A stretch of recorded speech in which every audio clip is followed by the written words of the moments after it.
In this video, we're going to continue our look into trigonometric identities, deriving some useful relationships between sine and cosine, along with determining what happens if we find the sine or cosine of a negative angle. So allow me to start out by drawing a right-angled triangle here on the whiteboard. So I'm going to mark the angle that's 90 degrees, the right angle, and I'm going to name our other two angles, one as alpha, and the other angle up here I'm going to name as beta. Now we know in any triangle the three interior angles of that triangle add up to 180 degrees or pi radians. Therefore in our right angled triangle here we know that alpha plus beta plus our right angle, which is 90 degrees, add up to 180 degrees. If I was to subtract 90 degrees from both sides of this equation, we see that alpha plus beta equal 90 degrees, which is also equal to pi over 2 radians. Now, the fact that alpha and beta add up to 90 degrees means they are called complementary angles, because any two angles that add together to make 90 degrees or pi over 2 radians, that's what they're called. They're called complementary angles. So alpha and beta are complementary angles.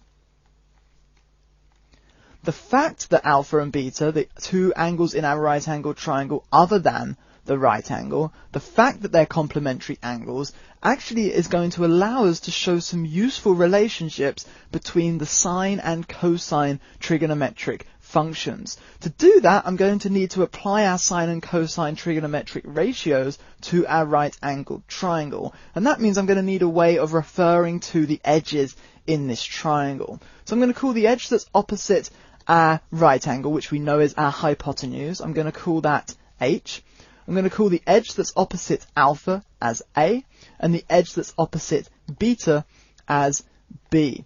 So we've got our two trigonometric ratios, our sine and cosine ratios, and we know that sine of an angle is equal to the opposite over the hypotenuse, and that cosine of an angle is equal to the adjacent over the hypotenuse. So if we apply these to our right angled triangle, hopefully we can see we're going to get four different relationships. We're going to have sine of alpha, sine of beta, cosine of alpha, and cosine of beta. So let's write those four relationships now. So sine of alpha is equal to the opposite over the hypotenuse. Well, the opposite of alpha is A, and our hypotenuse is H. Scroll down a bit. The sine of beta is equal to the opposite over the hypotenuse. The opposite of beta is B, and the hypotenuse is H. The cosine of alpha is equal to the adjacent over the hypotenuse. Well, the adjacent to alpha is B, and the hypotenuse, of course, is H.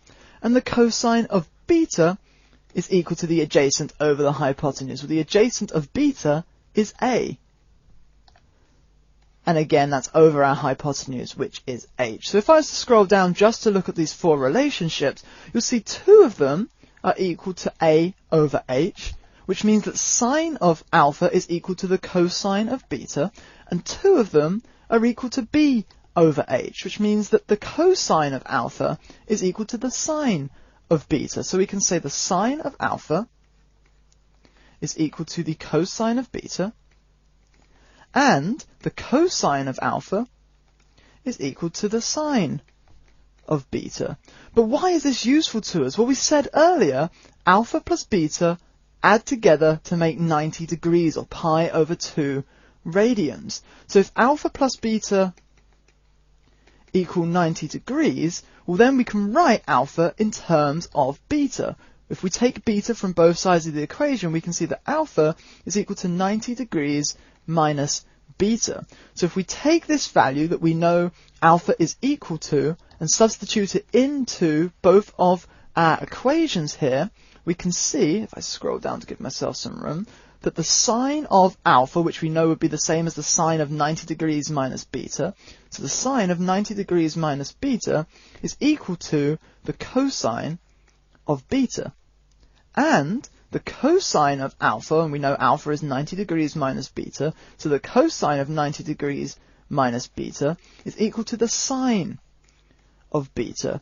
So what you'll notice, if I scroll down just to focus on these two equations, what you'll notice is that these two equations are only referring to one variable, beta, in each case. So that variable is just an angle. It doesn't really matter now how it relates to that right angled triangle. It's simply just an angle. And that allows me to write this in a generic form that doesn't relate to the diagram that we showed earlier. And that generic form is that the sine of 90 degrees minus an angle theta is equal to the cosine of that angle, and the cosine of 90 degrees minus an angle theta is equal to the sine of the angle theta. We could of course write this in radians, so we could say the sine of pi over 2 minus theta is equal to the cosine of theta, and the cosine of pi over 2 minus theta is equal to the sine of theta.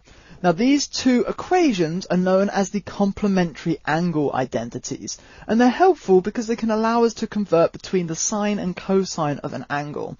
Now these particular identities are the kind of relationship that might not in and of itself be directly applicable to a problem.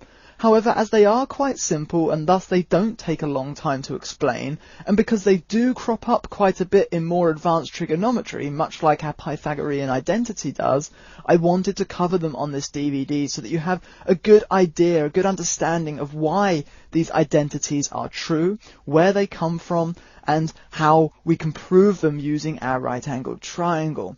And that way, if you continue your studies into more advanced trigonometry, and you may encounter trigonometric proofs that make an assumption such as the sine of pi over 2 minus theta equals the cosine of theta, and it will make that assumption, and you may, if you didn't understand where it comes from, you may be left wondering, well, how is that equal? How is that true? But now you know where it comes from, you know that's true, and you can see where they're getting that proof from. The other set of identities I wanted to look at in this video are identities that relate to what happens when we take the sine or cosine of a negative angle. Now again, whilst they're not necessarily very useful on their own, they are useful when we start to find more complicated trigonometric relationships, as we'll see in the next video. To derive these identities, it's actually easiest to use the unit circle. So I'm going to bring up a unit circle that I created earlier. Fantastic. And we've already seen, we know that a rotation from the x-axis in the anti-clockwise direction is a positive rotation. So if we call this rotation theta, we know that theta is a positive value. It is a positive rotation. So any rotation that's going anti-clockwise is positive.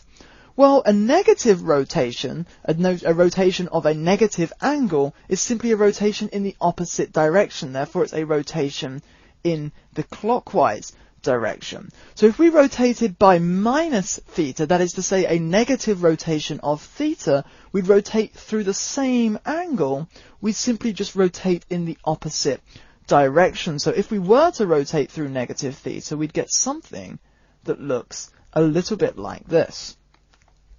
So we'd rotate through the same angle, only it's in the opposite direction. So if theta equaled 45 degrees, for example, this would be minus 45 degrees. It's the same magnitude of the angle, it's just in the opposite direction. Now you notice as theta increases, rotating us further and further anti-clockwise, negative theta is going to decrease, rotating as clockwise, but it's going to decrease at an equal amount. That is to say, these two lines that are defined by our rotation are always going to move by the same amount, which means they're always going to be a mirror image of each other, if you will, about our x-axis. So no matter how far we rotate, these lines are always going to be a mirror image of each other. If we're rotating by positive theta in one direction, and that moves us, say, to here, negative theta is going to move us by the same distance, which means our line is going to be a mirror image of the positive rotation. Now this is interesting because we can think about the endpoints of these two lines, the endpoint that sits on the circle, in terms of their x and y coordinates. We've already seen when we're dealing with just a positive rotation that we can name these coordinates of that point as x, y. Will allow me to name the coordinates of the point where we have a negative rotation as x dash, y dash. So they're just another set of coordinates. They have a different set of values to x and y. Well, what do we know about the relationship between these coordinates? Well, we can see that our x coordinates are always equal. No matter how we rotate these two lines, because they're a mirror image over our x-axis, they're going to have the same x coordinate. We could see if we were to rotate to bring our positive rotation line over to here, our negative rotation line would rotate through the same amount but in the opposite direction. And we can see again that these share the same x coordinate. We can see this even if we rotate past 180 degrees. If we rotated all the way around, say, to here, well, then our negative rotation would be the same amount but in the opposite direction. That would give us something like this. And again, my diagram's a little off here, but if these were the same rotation, they'd share the same x coordinates. So what we can say in general terms is that x dash is equal to x. That is to say, the x coordinate of our negative rotation is equal to the x coordinate of our positive rotation. But what about the y coordinates? Well, you'll notice already that our y coordinates here,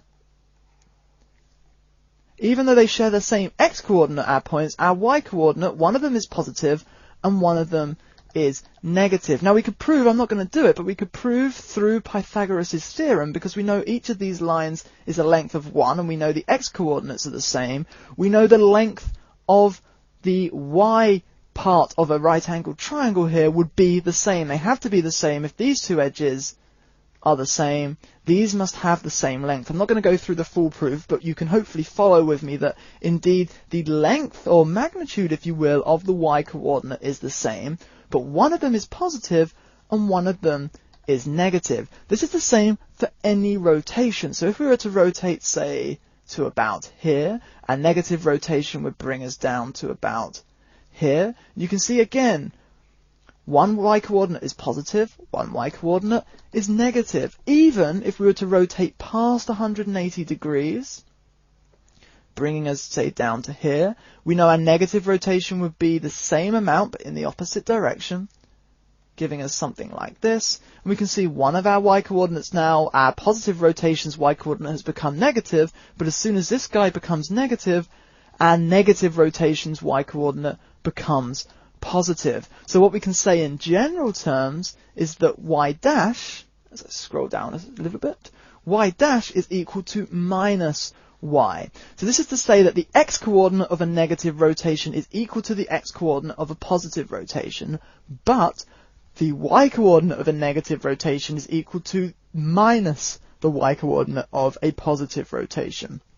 Now we can extend this concept further. Near the beginning of this DVD, we used our x and y coordinate to define sine and cosine. So therefore, we know with our positive rotation, a rotation of theta, we know the following is true because we use this to actually define sine and cosine. We know that x is equal to the cosine of theta, and we know that y is equal to the sine of theta. Well, if x is equal to the cosine of theta and theta is positive, x dash is going to be equal to the cosine of our negative rotation. So x dash is equal to the cosine of negative theta, and likewise y dash is equal to the sine of negative theta. We can see this if we use x and y to define the cosine and sine of this rotation, and our negative rotation has given us these coordinates, then surely the sine and cosine of that negative rotation are equal to those coordinates. And in fact, yes, they are. It's exactly how we've been defining cosine and sine.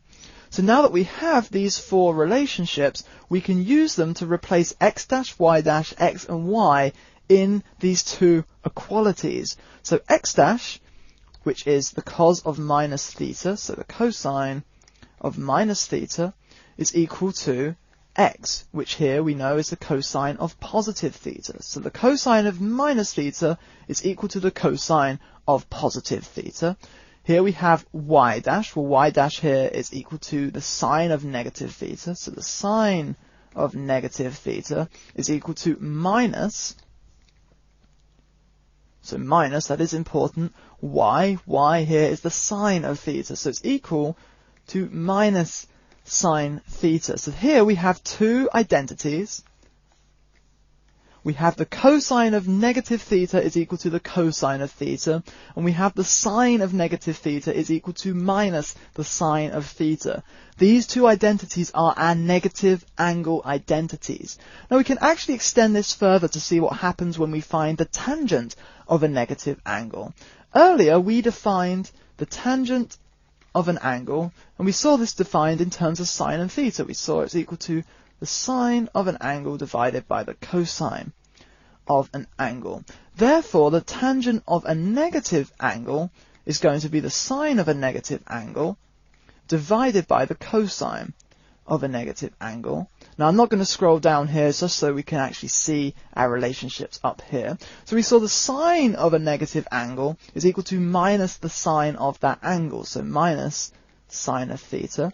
And we saw the cosine of a negative angle is the same as the cosine of an angle. So this is equal to the cosine of theta. Fantastic. So we can see, oh, I scrolled a little too far because I want to relate it up to here. So we could write this as the tan of minus theta is equal to, I can bring this negative and I can simply put it in front of our fraction. So it's equal to the minus of sine theta over cosine theta. Well, sine theta over cosine theta is tan theta. Therefore, tan of minus theta is equal to minus tan theta. So our third negative angle identity is that the tan of minus theta is equal to minus the tan of theta. So that is our third negative angle identity, and it comes from the fact that our cosine and sine behave in this way. Our cosine of a negative angle is equal to the cosine of the positive angle, but the sine of a negative angle is equal to the negative of the sine of the positive angle. So hopefully you all agree that the identities shown in this video are all very simple, and they're very clear, very easy proofs. Therefore, I don't feel personally that there's any need to test the knowledge that we've covered in this video. However, as I mentioned earlier, whilst all of these identities are very simple, and whilst they might not seem particularly useful for direct application to problems, they do form a series of relationships between our trigonometric functions which can help us when we're deriving or proving more complicated trigonometric identities. So although we might not make much use of these identities in this DVD, or we might not discuss any of the truly complicated trigonometric identities on this DVD, by showing these proofs for these simple identities which are so often overlooked in mathematical texts. So often you'll just see these stated, or you'll just see our complementary angle identities stated, and you won't actually see the proofs for them. So often they're overlooked. But hopefully, so that you now understand where they come from, it's going to help you in your future studies into more advanced trigonometry, because you'll have an understanding of where they come from, what they mean, so when you see people using them to prove more complicated trigonometric relationships, you'll fully understand what that particular mathematician is doing, and it won't look like they've just grabbed some identities out of thin air. So I hope you have enjoyed this video. Thanks a lot for watching, and I'll see you in the next video.